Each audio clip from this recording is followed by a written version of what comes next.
ಬ್ರಹ್ಮರಾಜಶಿರತ್ನಾಳ್ಯ ಒಂದೇ ಭಾರತ ಮಾತರೆ.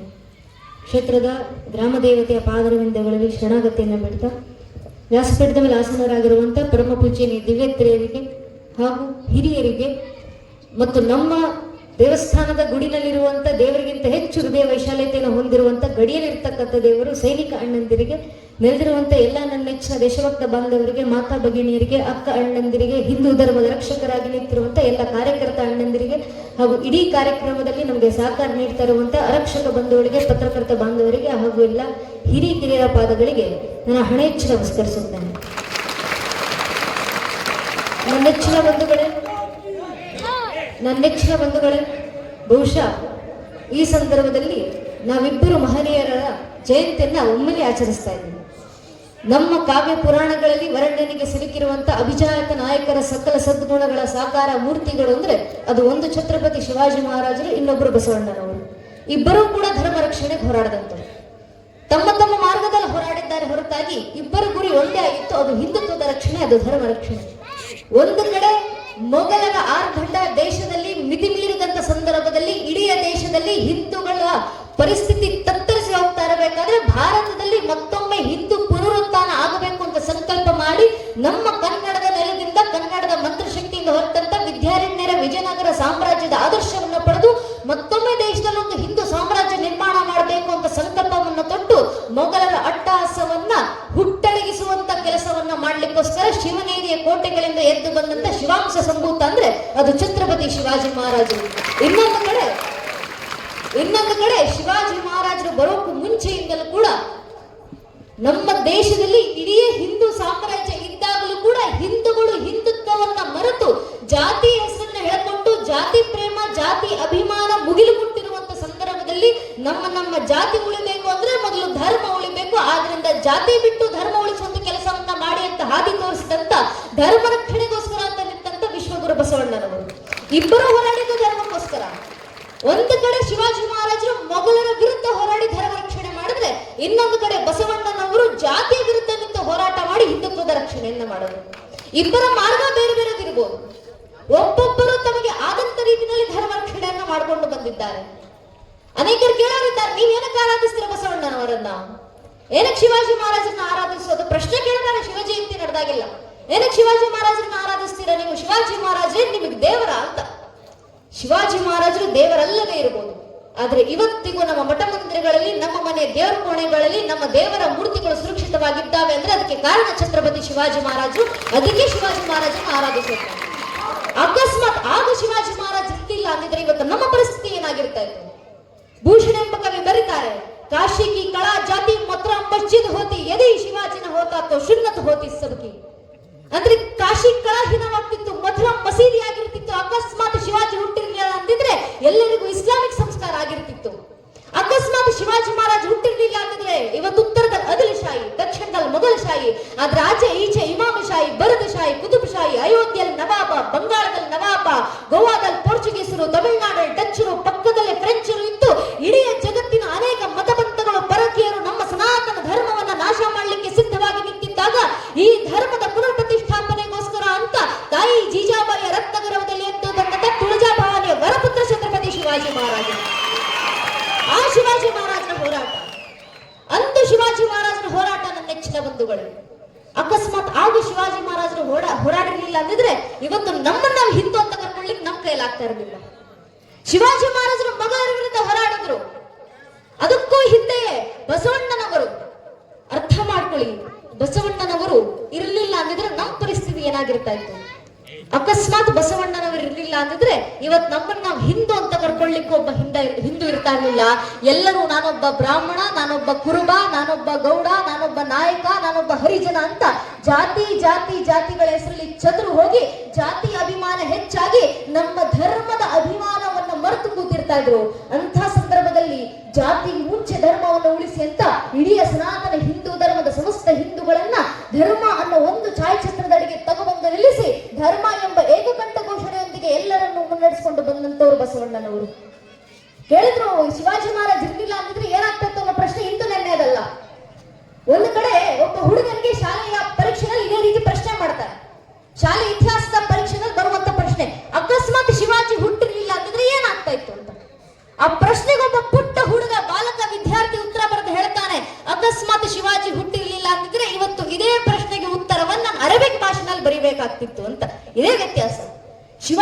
ಮಹಾರಾಜರು ಆ ಸಂದರ್ಭದಲ್ಲಿ ನಮ್ಮ ಧರ್ಮದ ರಕ್ಷಣೆಯನ್ನ ಮಾಡಿದ್ರಲ್ಲ. ನನ್ನ ನೆಚ್ಚಿನ ಬಂಧುಗಳೇ, ಮುಂದೆ ಏನು? ನಮ್ಮ ಪೂರ್ವಿಕರು ತಮಗೆ ತೋಚಿದಂತ ರೀತಿಯಲ್ಲಿ ಧರ್ಮ ರಕ್ಷಣೆಯನ್ನು ಮಾಡಿದ್ದಾರೆ. ಬಾಲಶಿವಾಜಿ ಕರೆಯನ್ನು ಕೊಟ್ಟರು, ಹಿಂದೂ ಧರ್ಮ ಪ್ರತಿಷ್ಠಾಯಿ ಸಿದ್ಧ ಷಡಗ ಸ್ಥಾವಯಂ, ಧರ್ಮ ರಕ್ಷಣೆ ಮಾಡಬೇಕಂದ್ರೆ ಕೈಯಲ್ಲಿ ಖಡ್ಗ ಹಿಡಿಲೇಬೇಕು ಅಂತ ಆದೇಶವನ್ನು ಕೊಟ್ಟು ಕೈಯಲ್ಲಿ ಖಡ್ಗವನ್ನು ಹಿಡಿದು ಮೊಘಲರ ಅಟ್ಟಹಾಸವನ್ನು ಹುಟ್ಟಡಗಿಸುವ ಮೂಲಕ ಧರ್ಮ ರಕ್ಷಣೆ ಮಾಡುವಂತ ಕೆಲಸವನ್ನ ಮಾಡಿ ಧರ್ಮ ರಕ್ಷಣೆಯನ್ನ ಶಿವಾಜಿ ಮಹಾರಾಜರು ಒಂದು ಕಡೆ ಮಾಡಿದ್ರೆ ಅದು ಧರ್ಮ ರಕ್ಷಣೆ ಅವರ ಆದಿ ಆದ್ರೆ, ಇನ್ನೊಂದು ಕಡೆ ಖುದ್ದು ಶಿವಾಜಿ ಮಹಾರಾಜರ ಮಗ ಛತ್ರಪತಿ ಸಂಭಾಜಿ ಮಹಾರಾಜರು ಪ್ರಾಣವನ್ನು ಅರ್ಪಿಸುವ ಮೂಲಕ ಧರ್ಮ ರಕ್ಷಣೆಯನ್ನ ಮಾಡಿದ್ರು.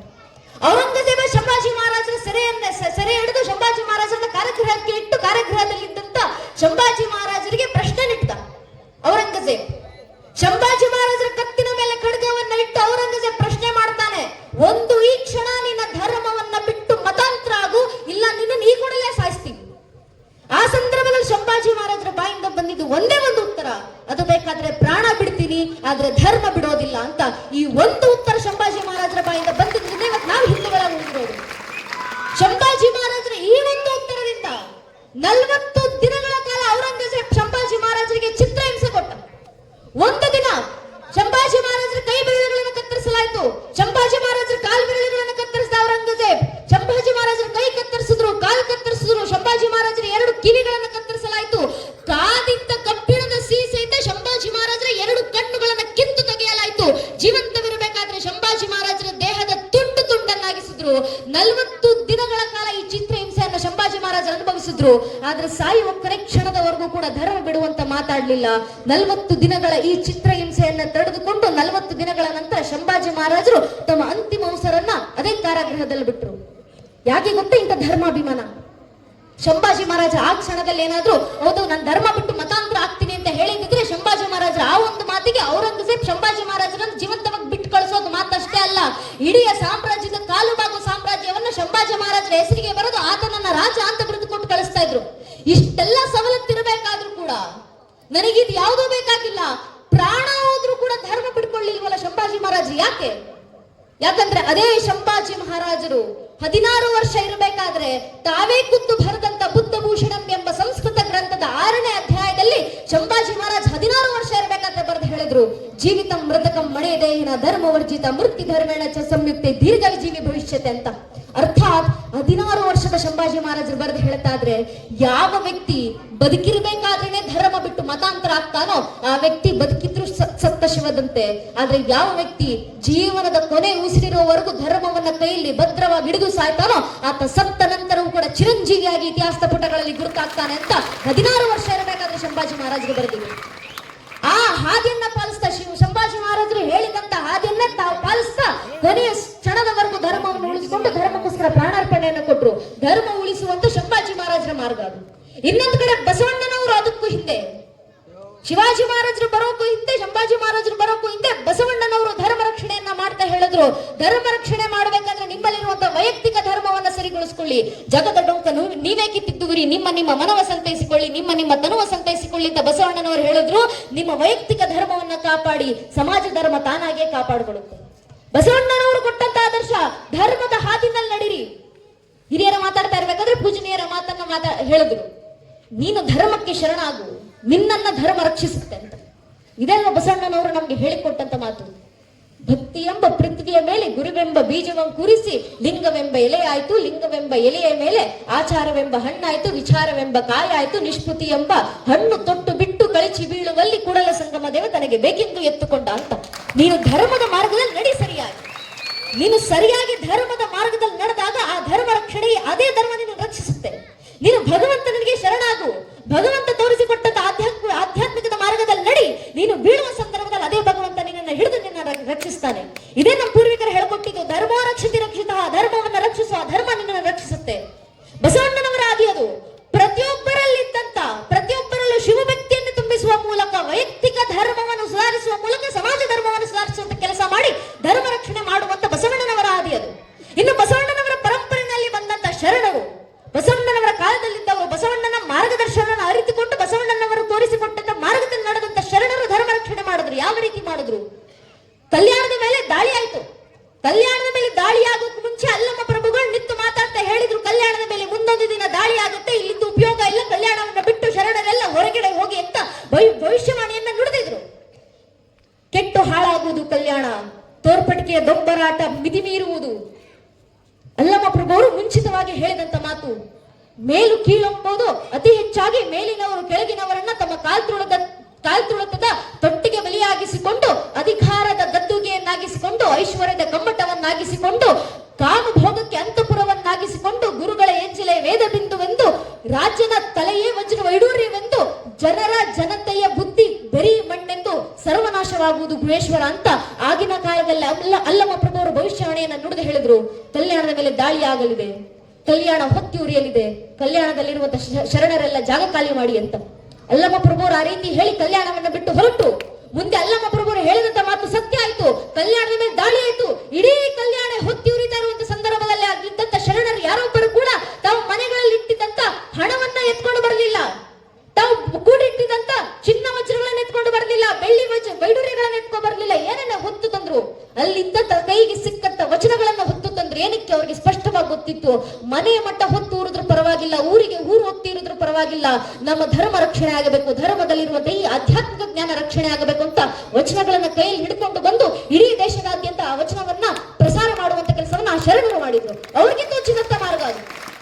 ಒಬ್ಬೊಬ್ಬರು ಒಂದೊಂದು ಮಾರ್ಗದಲ್ಲಿ ಧರ್ಮ ರಕ್ಷಣೆಯನ್ನು ಮಾಡುವಂತ ಕೆಲಸ ಮಾಡಿದ್ರಲ್ಲ, ಇದು ಕೃಷ್ಣ ಕೊಟ್ಟಂತ ಆದರ್ಶ. ಶ್ರೀಕೃಷ್ಣ ಪರಮಾತ್ಮನಿಗೆ ಇಡೀ ಮಹಾಭಾರತದ ಯುದ್ಧ ಮುಗಿದಿದೆ, ಧರ್ಮ ಯುದ್ಧ ಮುಗಿದಿದೆ, ಕೌರವರ ಸಂಹಾರ ಆಗಿದೆ, ಪಾಂಡವರು ಬದುಕಿದ್ದಾರೆ. ಕೃಷ್ಣನಿಗೆ 104 ವರ್ಷ 2 ತಿಂಗಳುಗಳಾಗಿದ್ದಾವೆ. ಇನ್ನೇನು ಕೃಷ್ಣನ ಅವತಾರ ಸಮಾಪ್ತಿ ಆಗಲಿಕ್ಕೆ 2 ವರ್ಷ ಬಾಕಿ ಇದೆ. 104 ವರ್ಷ 2 ತಿಂಗಳು ಕೃಷ್ಣನಿಗೆ, 106 ವರ್ಷಕ್ಕೆ ಕೃಷ್ಣನ ಅವತಾರ ಸಮಾಪ್ತಿ ಆಗುತ್ತೆ. ಆ ಸಂದರ್ಭದಲ್ಲಿ ಉದ್ಧವನನ್ನ ಕರೆದು ಕೃಷ್ಣ ಹೇಳ್ತಾನೆ, ಉದ್ಧವ, ನನ್ನಲ್ಲಿ ಜ್ಞಾನ ಇದೆಯಪ್ಪ, ಈ ಜ್ಞಾನ ಆಧ್ಯಾತ್ಮಿಕ ಜ್ಞಾನ ನನ್ನ ಅವತಾರ ಸಮಾಪ್ತಿ ಆದಾಗ ಇದೇ ರೀತಿ ಮಣ್ಣಲ್ಲಿ ಮಣ್ಣಾಗೋದು ಬೇಡ. ನನ್ನ ಈ ಆಧ್ಯಾತ್ಮಿಕ ಜ್ಞಾನವನ್ನ ನಿನಗೆ ತಿಳಿಸಿ ಹೇಳ್ಕೊಡ್ತೀನಿ. ನಿನಗೆ ಕೊಟ್ಟಂತೆ ಈ ಆಧ್ಯಾತ್ಮಿಕ ಜ್ಞಾನವನ್ನು ಹೊತ್ತುಕೊಂಡು ಹೋಗಿ ಬದ್ರಿಯಲ್ಲಿರುವಂತ ಋಷಿಗಳಿಗೆ ಈ ಜ್ಞಾನವನ್ನು ತಲುಪಿಸು. ಕಾರಣ ಕೃಷ್ಣ ಹೇಳ್ತಾನೆ, ಜಗತ್ತಿನಲ್ಲಿ ಯಾರು ಸತ್ತರೂ ಕೂಡ ಧರ್ಮ ಸಾಯುವಂತಿಲ್ಲ, ಈ ಧರ್ಮದ ರಕ್ಷಣೆ ಆಗಬೇಕು ಅಂತ ಕೃಷ್ಣ ತನ್ನಲ್ಲಿದ್ದಂತ ಜ್ಞಾನವನ್ನ ಉದ್ಧವನಿಗೆ ದಾರಿ ಎರೆದು ಅದನ್ನ ಋಷಿಗಳಿಗೆ, ಬದ್ರಿಯಲ್ಲಿರುವಂತ ಋಷಿಗಳಿಗೆ ತಲುಪಿಸಿ ಇಡೀ ದೇಶದಾದ್ಯಂತ ಭಾರತಕ್ಕೆ ಆ ಜ್ಞಾನ ಹರಡಲಿ ಅನ್ನೋ ಸಂದೇಶ ಕೊಟ್ಟಿದ್ರಲ್ಲ, ಆ ಮಾತನ್ನ ಅಕ್ಷರಶಃ ಪಾಲಿಸಿದವರು ಶರಣರು, ವಚನಕಾರರು, ಬಸವಣ್ಣನವರು. ನನ್ನ ನೆಚ್ಚಿನ ಬಂಧುಗಳೇ, ಈ ಹಾದಿನಲ್ಲಿ ಮತ್ತು ಒಂದನ್ನು ಗಮನಿಸಬೇಕು, ನಾವು ಎಲ್ಲರೂ ತಮಗೆ ತೋಚಿದಂತ ಹಾದಿನಲ್ಲಿ ಧರ್ಮ ರಕ್ಷಣೆಯನ್ನ ಮಾಡಿದ್ರು. ಶಿವಾಜಿ ಮಹಾರಾಜರು ಕೈಲಿ ಖಡ್ಗವನ್ನು ಹಿಡಿದು ಧರ್ಮ ರಕ್ಷಿಸಿದ್ರು, ಬಸವಣ್ಣನವರು ಕೈಲಿ ವಚನಗಳನ್ನು ಹಿಡಿದು ಧರ್ಮ ರಕ್ಷಣೆಯನ್ನ ಮಾಡಿದ್ರು. ತಥೋಪತ್ ರಾಮಕೃಷ್ಣ ಪರಮಹಂಸರು ಹೇಳ್ತಾರಲ್ಲ, ಏಕಂಸದ ವಿಪ್ರಾಂ ಬಹುಧಾವದಂತಿ, 100 ಮಾರ್ಗಗಳು ತಲುಪುವ ಗುರಿ ಒಂದೇ. ಆ ಗುರಿ ಯಾವುದು? ಧರ್ಮ ರಕ್ಷಣೆಯ ಗುರಿ. ಆ ಒಂದು ಗುರಿಯನ್ನ ತಲುಪಲಿಕ್ಕೆ ಎಲ್ಲರೂ ಮಾಡಿದ್ರು ಹೋರಾಟಗಳನ್ನ. ಈ ಹೋರಾಟಗಳಲ್ಲಿ ನಾವು ಗಮನಿಸಬೇಕಾಗಿರೋ ವಿಚಾರ ಯಾವುದು ಗೊತ್ತೇ? ಹೋರಾಟಕ್ಕೆ ಮುಂದಾದಂತ ಈ ಎಲ್ಲಾ ಮಹನೀಯರು ಮೊದಲು ಮಾಡಿದ ಕೆಲಸ ಜನರನ್ನ ಸಂಘಟಿಸುವುದು, ಸಂಘಟನೆಯ ಭಾವ. ಇವತ್ತು ನಮ್ ದೌರ್ಭಾಗ್ಯ ಏನು ಅಂದ್ರೆ, ನಾವು ಹಿಂದೂಗಳಂತ ಇದ್ದೀವಿ, ಆದ್ರೆ ಹಿಂದೂಗಳು ಒಡೆದೋಗಿದ್ದೀವಿ. ಯಾವ ಹೆಸರಲ್ಲಿ? ಜಾತಿ ಹೆಸರುಗಳಲ್ಲಿ ಒಡೆದೋಗಿದ್ದೀವಿ ಹಿಂದೂಗಳು. ಒಬ್ಬ ಹಿಂದುವಿನ ಮುಂದೆ ನಿಂತ್ಕೊಂಡು ನೀನು ಯಾವ ಸಮಾಜಕ್ಕೆ ಸೇರಿದ್ಯಪ್ಪ ಅಂದ್ರೆ, ಹಿಂದುವಿನ ಬಾಯಿನಲ್ಲಿ ನಾನೊಬ್ಬ ಹಿಂದೂ, ನಾನು ಹಿಂದೂ ಸಮಾಜಕ್ಕೆ ಸೇರಿದ್ದೀನಿ ಅಂತ ಹೇಳೋಕೆ ಮುಂಚೆ ಜಾತಿ ಹೆಸರು ಮುಂದೆ ಬರುತ್ತೆ. ಒಬ್ಬ ಹಿಂದೂ ಆಗೋಕ್ ಮುಂಚೆ ಒಬ್ಬ ಹಿಂದೂ ಬ್ರಾಹ್ಮಣರಾಗ್ತಾರೆ, ಒಬ್ಬ ಹಿಂದೂ ಲಿಂಗಾಯತರಾಗ್ತಾರೆ, ಒಬ್ಬ ಹಿಂದೂ ಕುರುಬರಾಗ್ತಾರೆ, ಒಬ್ಬ ಹಿಂದೂ ಗೌಡರಾಗ್ತಾರೆ, ಒಬ್ಬ ಹಿಂದೂ ಬಲ್ಜಿಗರಾಗ್ತಾರೆ, ಒಬ್ಬ ಹಿಂದೂ ನಾಯಕ್ ಸಮಾಜಕ್ಕೆ ಸೇರಿದವರಾಗ್ತಾರೆ, ಒಬ್ಬ ಹಿಂದೂ ಹರಿಜನ ಸಮಾಜಕ್ಕೆ ಸೇರಿದವರಾಗ್ತಾರೆ. ಹಿಂದೂ ಆಗೋದು ಯಾವಾಗ? ನಾವು ಹಿಂದೂಗಳು ಅರ್ಥ ಮಾಡ್ಕೊಳ್ಬೇಕು. ನಮ್ಮನ್ನ ನಾನು ರಾಜಪೂತ್ ಅಂತ ಹೇಳ್ಕೊಳ್ಳೋಕ್ಕೂ ಮುಂಚೆ, ನಮ್ಮನ್ನ ನಾವು ಲಿಂಗಾಯತ ಅಂತ ಹೇಳ್ಕೊಳ್ಳೋಕ್ಕೂ ಮುಂಚೆ, ನಮ್ಮನ್ನ ಬ್ರಾಹ್ಮಣ ಅಂತ ಹೇಳ್ಕೊಳ್ಳೋಕ್ಕೂ ಮುಂಚೆ ಹಿಂದೂಗಳು ಅರ್ಥ ಮಾಡ್ಕೊಳ್ಬೇಕು. ನಮ್ಮ ಜಾತಿ ಯಾವುದೇ ಇರಲಿ, ನಮ್ಮ ಜಾತಿ ನಮ್ಮ ಮನೆ ದೇವ್ರ ಕೊಡೆ ಒಳಗೆ ಸೀಮಿತ ಆಗಿರ್ಲಿ. ನಮ್ಮ ಜಾತಿ ಅಭಿಮಾನ ಎಷ್ಟೇ ದೊಡ್ಡದಿರ್ಲಿ, ಆ ಜಾತಿ ಅಭಿಮಾನ ನಮ್ಮ ಮನೆ ದೇವ್ರ ಕೊಡೆ ಒಳಗೆ ಸೀಮಿತ ಆಗಿರ್ಲಿ. ಪ್ರತಿಯೊಬ್ಬ ಹಿಂದೂ ತನ್ನ ಮನೆಯ ದೇವ್ರ ಕೋಣೆಯನ್ನ ದಾಟಿ ಮನೆ ಹೊಸಲು ಬಿಟ್ಟು ಹೊರಗೆ ಬರಬೇಕಾದ್ರೆ ಜಾತಿ, ಉಪಜಾತಿ, ಮತ, ಪಂಥ, ಪಂಗಡ, ಕುಲ, ಗೋತ್ರ ಎಲ್ಲವನ್ನೂ ಮರೆತು ಹೆಗಲ ಮೇಲೆ ಒಂದು ಕೇಸರಿ ಶಾಲು, ಹಣೆ ಮೇಲೆ ಕೇಸರಿ ತಿಲಕ ಇಟ್ಕೊಂಡು ನಾವೆಲ್ಲ ಹಿಂದೂ, ನಾವೆಲ್ಲ ಒಂದು ಅನ್ನೋ ಭಾವನೆಯಲ್ಲಿ ಮರೆಬಿಟ್ಟಾಗ ಮಾತ್ರ ಧರ್ಮ ರಕ್ಷಣೆ ಆಗೋದು. ಇವತ್ತು ಹಿಂದೂಗಳು ಅರ್ಥ ಮಾಡ್ಕೊಳ್ಬೇಕಾಗಿರೋದು, ನಮ್ಮ ಜಾತಿ ಉಳಿಬೇಕು ಅಂದ್ರೆ ಒಂದು ಧರ್ಮ ಉಳಿಬೇಕಾಗಿದೆ. ಆದ್ರಿಂದ ಧರ್ಮ ರಕ್ಷಣೆಗೆ ಒಗ್ಗೂಡಿ ಅನ್ನೋ ಸಂದೇಶವನ್ನ ಶಿವಾಜಿ ಮಹಾರಾಜರು ನೀಡಿದ್ರು, ಬಸವಣ್ಣನವರು ನೀಡಿದ್ರು.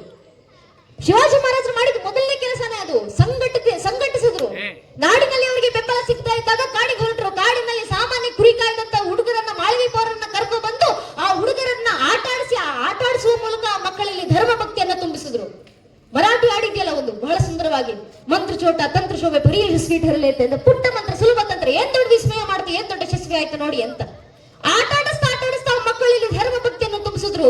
ಆ ರೀತಿ ಬೆಳೆಸಿದಂತ ಒಂದೊಂದು ಮಗು ಕೂಡ, ಒಬ್ಬೊಬ್ಬ ಮಾಳವಿ ಪೌರ ಕೂಡ ಎಂಥ ನರದುರ್ಗದಂತ ತಯಾರಾದ್ರು, ಎಂಥ ಸೈನಿಕರಂತ ತಯಾರಾದ್ರು ಶಿವಾಜಿ ಮಹಾರಾಜರ ಸೇನೆಯಲ್ಲಿ. ಒಬ್ಬೊಬ್ಬ ಸೈನಿಕರು 65 ಕಿಲೋ ಖಡ್ಗವನ್ನ ಕೈಲಿ ಹೊತ್ತು ಹೋರಾಡುವಂತವರು ಏಸಾಜಿ. 2,000 ಜನರ ವಿರುದ್ಧ ಒಬ್ಬಂಟಿಯಾಗಿ ನಿಂತು ಹೋರಾಟ ಮಾಡುವವರು ಬಾಜಿ. ಒಂದು ಕೈ ಕತ್ತರಿಸಿ ಹೋದ್ರು ಕೂಡ ಯುದ್ಧ ನಿಲ್ಲಿಸದೆ ಹೋರಾಡುವವರು ತಾನಾಜಿ. ಕೇವಲ 8 ಗಂಟೆಗಳಲ್ಲಿ ದೆಹಲಿಯಿಂದ ಪುಣೆವರೆಗೂ ತನ್ನ ಕುದುರೆಯನ್ನು ಓಡಿಸಿ ತರುವವರು ಸಂತಾಜಿ, ಓಡಿಸಿಕೊಂಡು ಬರುವವರು ಸಂತಾಜಿ. ಕೇವಲ 800 ಜನ ಸೈನಿಕರನ್ನ ಕರ್ಕೊಂಡು ಹೋಗಿ 30,000 ಜನ ಮೊಘಲರ ಸೇನೆಯನ್ನ ಧೂಳಿಪಟ ಮಾಡು ಬರುವಂತವರು ರಾಮ್ಜಿ. ಮೊಘಲರ ಮನೆಯೊಳಗೆ ಕೂತುಕೊಂಡು ಗೂಢಾಚರಣೆ ಮಾಡ್ತಿದ್ದಂತವರು ಬಹಿರ್ಜಿ. ಮೊಘಲರ ಸಾಮ್ರಾಜ್ಯಕ್ಕೆ ನುಗ್ಗಿ ಯುದ್ಧ ಸಿಕ್ತಂತವರು ಧನಾಜಿ. ಅಫ್ಜಲ್ ಖಾನನ ಕತ್ತು ಕತ್ತರಿಸಿ ತರುವವರು ಸಂಭಾಜಿ ಕಾವ್ಜಿ. ಸಿಂಹದ ಜೊತೆ ಸೆಣಸಾಡಿ ಗೆದ್ದು ಬರುವಂತವರು ಛತ್ರಪತಿ ಸಂಭಾಜಿ.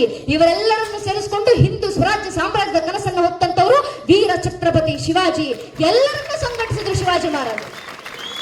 ಎಲ್ಲರನ್ನು ಸಂಘಟಿಸ್ತಾ ಆ ಮಾಳವಿ ಪೋರನ್ನ ಸಂಘಟಿಸಿ ಆ ಪುಟ್ಟ ಪುಟ್ಟ ಮಕ್ಕಳಿಗೆ ಧರ್ಮಾಭಿಮಾನವನ್ನು ತುಂಬಿಸಿ ಅವರನ್ನ ಸೈನಿಕರನ್ನಾಗಿ ಬೆಳೆಸಿ ಧರ್ಮ ರಕ್ಷಣೆ ಮಾಡಿದ್ರು. ಆ ಸಂಘಟಿಸಿದಂತ ಯುವಕರು, ಆ ಸೈನಿಕರು ಯಾವ ರೀತಿ ಬೆಳೆದು ನಿಂತರು. ಒಬ್ಬ ಬಹಳ ಸುಂದರವಾಗಿ ಒಂದು ಕವಿತೆನಲ್ಲಿ ಹಿಂದಿನ ಪೂರ್ವಿಕರು ಬರೆದು ಹೇಳ್ತಾ ಇದ್ರೆ, ಶಿವಾಜಿ ಮಹಾರಾಜರ ಅಷ್ಟೂ ಸೈನಿಕರು ಒಬ್ಬೊಬ್ಬ ನರದುರ್ಗಗಳು ನಡೆದುಕೊಂಡು ಬರ್ತಾ ಇದ್ರೆ, ಮೊಘಲರ ವಿರುದ್ಧ ಹೋರಾಟ ಮಾಡ್ಲಿಕ್ಕೆ ಅಂತ, ಯುದ್ಧ ಮಾಡ್ಲಿಕ್ಕೆ ಅಂತ ಯುದ್ಧಕ್ಕೆ ನಡೆದುಕೊಂಡು ಬರ್ತಾ ಇದ್ರೆ ಶಿವಾಜಿ ಮಹಾರಾಜರ ಸೇನೆ ಪರಿಸ್ಥಿತಿ ಯಾವ ರೀತಿ ಇರ್ತಾ ಇದ್ ಗೊತ್ತೇ?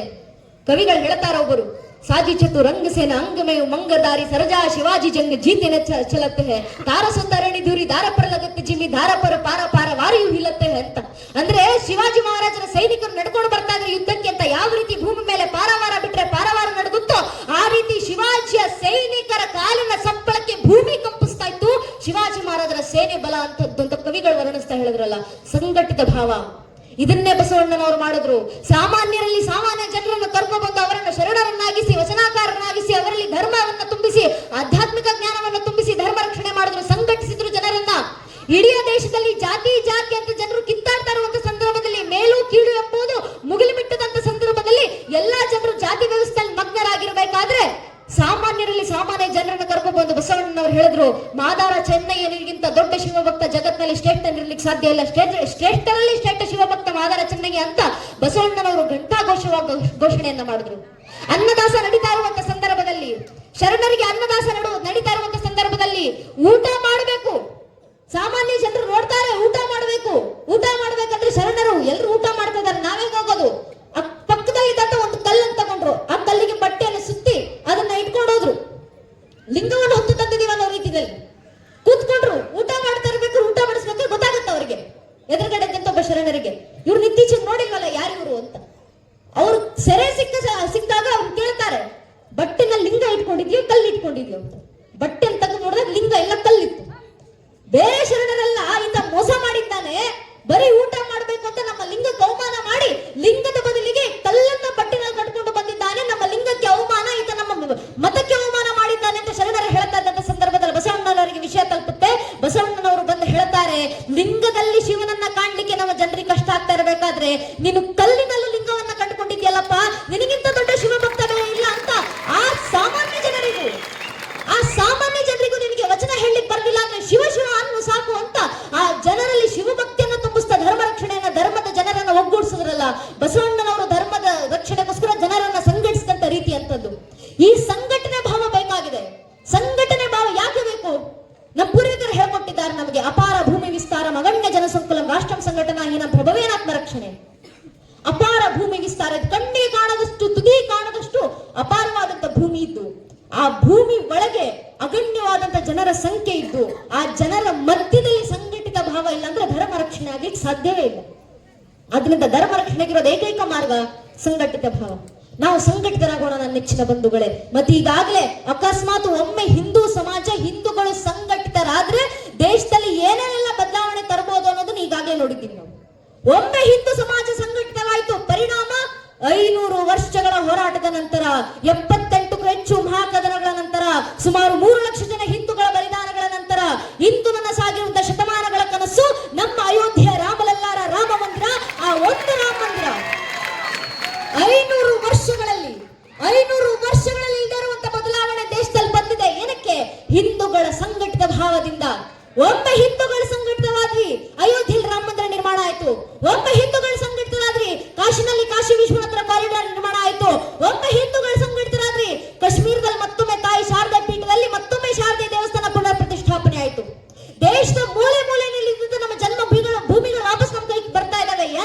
ಏನಕ್ಕೆ?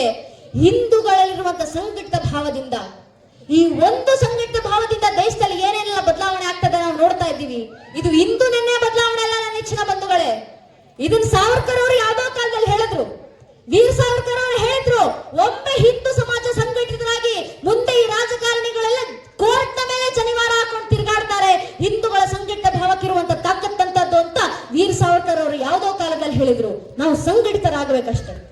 ಒಮ್ಮೆ ಸಂಘಟಿತರಾದ್ರೆ ಏನೇನ್ ಬದಲಾವಣೆ ತರಬಹುದು ನೋಡಿದ್ದೀವಿ. ಈಗಾಗಲೇ ನಮಗೆ ಆಡ್ಕೊಂಡು ತಿರುಗಾಡ್ತಾ ಇದ್ರು ಹಿಂದೂ ಸಮಾಜವನ್ನ ಈ ಬುದ್ಧಿಜೀವಿಗಳೆಲ್ಲ. ಮಂದಿರ ವಹಿ ಬನಾಂಗೆ ಪರ್ ತಾರೀಖ್ ನಹಿ ಬತಾಂಗೆ. ಈ ಹಿಂದೂಗಳ ಪರಿಸ್ಥಿತಿ, ಮಂದಿರ ಅಲ್ಲೇ ಕಟ್ತೀವಿ ಅಂದ್ರೆ ಯಾವತ್ ಕಟ್ತೀವಿ ಅಂತ ದಿನಾಂಕ ಹೇಳುದಿಲ್ಲ ಹಿಂದೂಗಳು ಅಂತ ನಮ್ಮನ್ನ ಆಡ್ಕೊಂಡು ತಿರುಗಾಡ್ತಾ ಇದ್ರು ಹಿಂದೂಗಳನ್ನ ಈ ಬುದ್ಧಿಜೀವಿಗಳು. ನಾವು ಡಿಜೆಗಳಲ್ಲಿ ಹಾಡಕೊಂಡು ತಿರುಗಾಡ್ತಾ ಇದ್ವಿ, ಇನ್ಸ್ಟಾ ಸ್ಟೋರಿಗಳಲ್ಲಿ ಹಾಡಿಟ್ಕೊಂಡು ತಿರುಗಾಡ್ತಾ ಇದ್ವಿ, ವಾಟ್ಸ್ಆಪ್ ಸ್ಟೇಟಸ್ ನಲ್ಲಿ ಹಾಡಕೊಂಡು ತಿರುಗಾಡ್ತಾ ಇದ್ವಿ. ಬನಾಂಗೆ ಮಂದಿರ ಅಂತ ಡೈಲಾಗ್ ಬನಗಯ ಮಂದಿರ ಕಟ್ಟಿದ್ದಾಯ್ತು.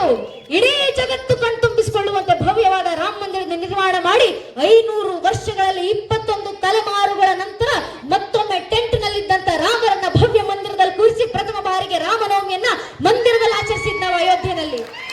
ಈ ಬಾರಿ ರಾಮನವಮಿಗೆ ದಿನಕರ ಕುಲ ಕಮಲ ದಿವಾಕರ ಅಂತ ರಾಮನನ್ನ ಆರಾಧಿಸ್ತಾ ಇದ್ವಿ. ಸೂರ್ಯ ಕುಲದ ಸ್ವತಃ ಸೂರ್ಯನಂತೆ ಕಮಲನಂತೆ ಅರಳಿದಂತವನು ರಾಮ ಅಂತ ಸೂರ್ಯ ಕುಲದ ಸೂರ್ಯನಾಗಿರುವಂತ ರಾಮನಿಗೆ ಸೂರ್ಯರಶ್ಮಿ ತಿಲಕ ಕೂಡ ಆಗಿದೆ ಅಯೋಧ್ಯೆಯಲ್ಲಿ. ಇಷ್ಟೆಲ್ಲ ಬದಲಾವಣೆ ತಂದಿದ್ದೀವಿ. ರಾಮ ಮಂದಿರ ಕಟ್ಟಿದ್ದಾಯ್ತು ಹಿಂದೂ ಸಮಾಜ ಸಂಘಟನೆಯಿಂದ. ತೋರಿಸ್ಕೊಟ್ಟಿದ್ದೀವಿ ಹಿಂದೂ ಸಮಾಜ ಮಲಗಿದ್ರೆ ಮಾತ್ರ ಕುಂಭಕರ್ಣ, ಎದ್ರೆ ವೀರಭದ್ರನೇ ಅಂತ ಜಗತ್ತಿಗೆ ತೋರಿಸ್ಕೊಡುವಂತ ಕೆಲಸವನ್ನು ಹಿಂದೂ ಸಮಾಜ ಮಾಡಿದ್ದೀವಲ್ಲ. ಇನ್ನು ಮುಂದಿನ ಗುರಿ ಯಾವುದು? ರಾಮ ಮಂದಿರ ಕಟ್ಟಿದ್ದಾಯ್ತು, ಮುಂದಿನ ಗುರಿ ಯಾವುದು? ನಮ್ಮ ಹಿರಿಯರು ಹೇಳ್ಕೊಟ್ಟಿದ್ದಾರೆ, ಅಯೋಧ್ಯ ತೋ ಬಿ ಜಾಕಿ ಹೇ, ಮಥುರಾ ಕಾಶಿ ಬಾಕಿ ಹೇ. ಮಥುರಾವನ್ನು ವಾಪಸ್ ತಗೊಂತೀವಿ, ಕಾಶಿಯನ್ನು ವಾಪಸ್ ತಗೊಂತೀವಿ. ಅದೇ ಹಿಂದೂ ಸಮಾಜದ ಮುಂದಿನ ಗುರಿ ಅಂತ. ನನ್ನ ನೆಚ್ಚಿನ ಬಂಧುಗಳೇ, ಅಯೋಧ್ಯೆ ವಾಪಸ್ ಬಂತು, ಅಯೋಧ್ಯೆಯನ್ನು ವಾಪಸ್ ತಗೊಂಡಿದ್ದೀವಿ. ಆದ್ರೆ ಮಥುರಾದಲ್ಲಿ ಇನ್ನು ಕೃಷ್ಣ ಜನ್ಮಭೂಮಿ ವಾಪಸ್ ತಗೊಳ್ಳಿಕ್ಕಿದೆ. ಕಾಶಿನಲ್ಲಿ ಕಾಶಿ ವಿಶ್ವನಾಥರ ಮೂಲ ಭೂಮಿಯನ್ನ ವಾಪಸ್ ತಗೊಳ್ಳಿಕ್ಕಿದೆ. ಈಗಾಗಲೇ ಕಾಶಿ ವಿಶ್ವನಾಥರ ಕಾರಿಡಾರ್ ನಿರ್ಮಾಣ ಆಗಿದೆ. ಖುಷಿಯ ವಿಚಾರ. ಭಗವಂತನ ದಯೆಯಿಂದ ಕಾಶಿ ವಿಶ್ವನಾಥರ ಮೂಲ ಮಂದಿರ ಯಾವ ಮಸೀದಿನಲ್ಲಿತ್ತು ಅಂತ, ಜ್ಞಾನವಾಪಿ ಮಸೀದಿನಲ್ಲಿತ್ತು ಅಂತ ಹೇಳ್ಕೊಂಡಾಗ ಇತಿಹಾಸಕಾರರು ಸಹ ಹೇಳ್ತಾ ಇದ್ರು. ಅದೇ ಜ್ಞಾನವಾಪಿ ಮಸೀದಿಯ ವ್ಯಾಸಪೀಠದಲ್ಲಿ ಇನ್ನು ಮುಂದೆ ಹಿಂದೂ ಸಮಾಜ ಪೂಜೆ ಸಲ್ಲಿಸಬಹುದು ಅಂತ ಕೋರ್ಟ್ ಆದೇಶ ಕೂಡ ನೀಡಾಗಿದೆ. ಜ್ಞಾನವಾಪಿ ಮಸೀದಿನಲ್ಲಿ ಹಿಂದೂಗಳು ಪೂಜೆ ಮಾಡಲಿಕ್ಕೂ ಶುರು ಮಾಡಿದ್ದಾರೆ. ಕೆಲವು ವರ್ಷ ವಿಷ್ಣು ಶಂಕರ್ ಜಿ ಜೈನ್ ಅವರು ವಕೀಲರಾಗಿ ಮುಂದೆ ನಿಂತ್ಕೊಂಡು ಕಾಶಿ ವಿಶ್ವನಾಥರ ಮೂಲ ಮಂದಿರ ಇರೋದು ಜ್ಞಾನವಾಪಿ ಮಸೀದಿನಲ್ಲಿ, ಆ ಜಾಗವನ್ನ ವಾಪಸ್ ಹಿಂದೂಗಳ ಕೈ ಕೊಡಿ ಅಂತ ಕೋರ್ಟ್ ನಲ್ಲಿ ನಿಂತು ವಾದ ಮಾಡ್ತಿದ್ದಾರೆ. ಆದ್ರೆ ಡಿಸಿಷನ್ ಅನ್ನ ಕೋರ್ಟ್ ಮುಂದೆ ತಗೊಳುತ್ತೆ. ಅದರ ಹೋರಾಟ ಅಂತೂ ಮುಂದೆ ನಡೀತಾ ಇದೆ. ಇನ್ನು ಉಳಿದಿದೆ ಯಾವ್ದಂದ್ರೆ ಮಥುರಾ ಕೃಷ್ಣ ಜನ್ಮಭೂಮಿ ಒಂದೇ. ಅದರಲ್ಲೂ ಖುಷಿಯ ವಿಚಾರ, ಯಾವ ಮಥುರಾದ ಮೂಲ ಕೃಷ್ಣ ಜನ್ಮಭೂಮಿ ಇದೆ ಅಂತ ಹೇಳ್ತೀವೋ ಆ ಮೂಲ ಕೃಷ್ಣ ಜನ್ಮಭೂಮಿಯ ಸುತ್ತಮುತ್ತಲೂ ಇದ್ದಂತ 100ಕ್ಕೂ ಹೆಚ್ಚು ಇಲ್ಲೀಗಲ್ ಕಟ್ಟಡಗಳನ್ನ ಬುಲ್ಡೋಸರ್ ನಿಂದ ನೆಲಸಮ ಮಾಡಲಾಗಿದೆ ಅಂತ ಸುದ್ದಿ ಬಂತು.